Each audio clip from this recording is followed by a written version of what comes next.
Kataganang Buhay, Marso 2026. Bumangon kayo at huwag kayong matakot.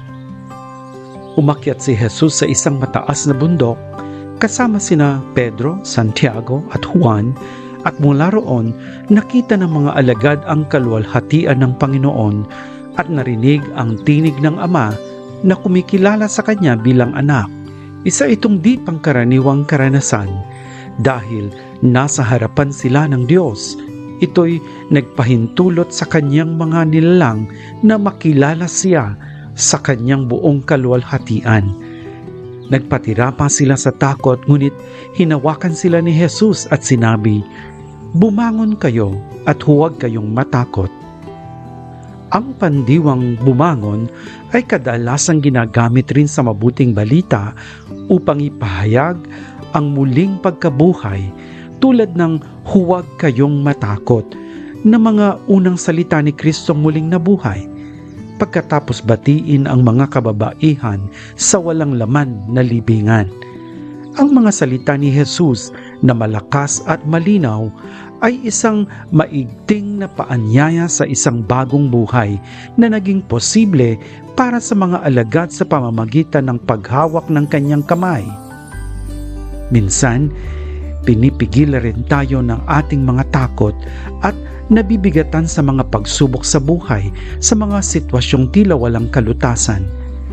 Hindi tayo maaaring umasa lamang sa ating sariling lakas kung nais nating matuklasang muli ang sagasig sa pagsaksi sa ating pananampalataya.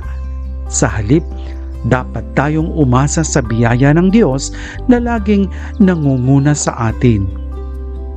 Sino ang hindi nakaranas ng mga pagsubok sa buhay?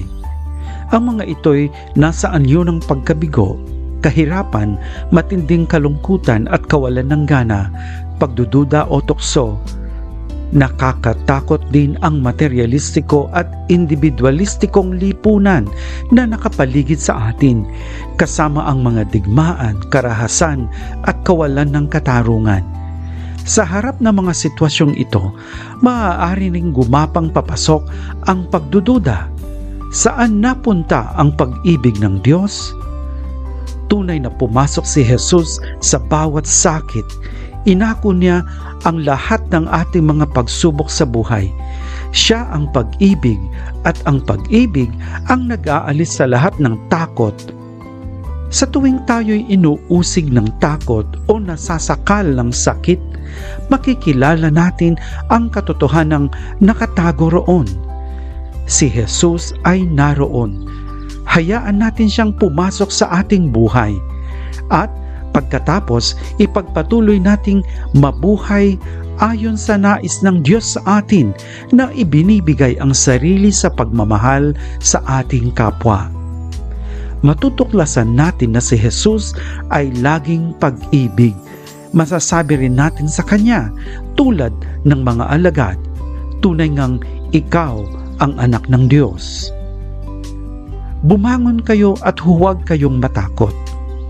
Ang mga nakaranas sa Diyos sa kanilang buhay ay nabighani sa Kanyang presensya, naaantig at pinagaling ng Kanyang salita.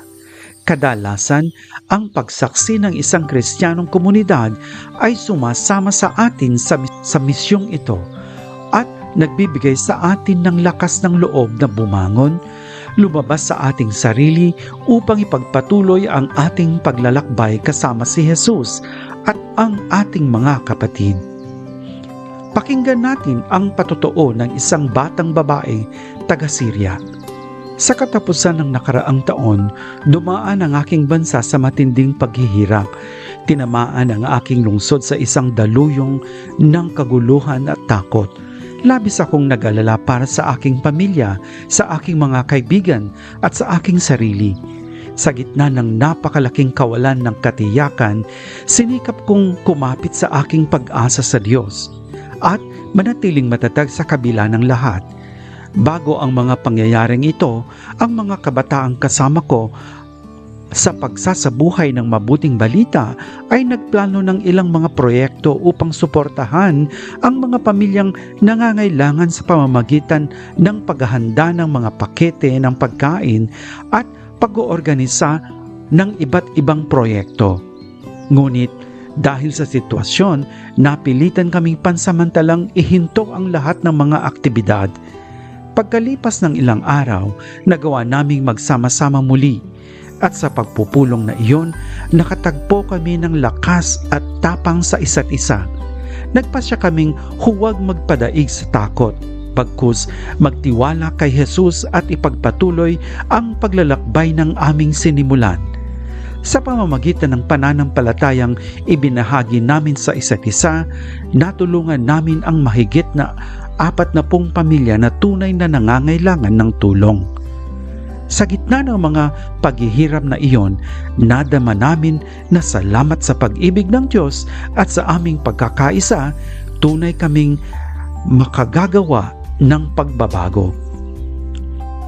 Bumangon kayo at huwag kayong matakot. Matapos umakyat sa bundok kasama si Jesus upang makatagpo ang Diyos at makinig sa kanyang tinig, maaari rin tayong bumaba kasama niya upang bumalik sa kapatagan kung saan nakakatagpo natin ang napakaraming kapatid na nabibigatan sa paghihirap, sakit, kawalan ng katarungan, kamangmangan at pagiging dukha sa material at espiritual na bagay. Kahit bilang isang Kristiyanong komunidad, maaari tayong magdusa at makaramdam ng pagkawala.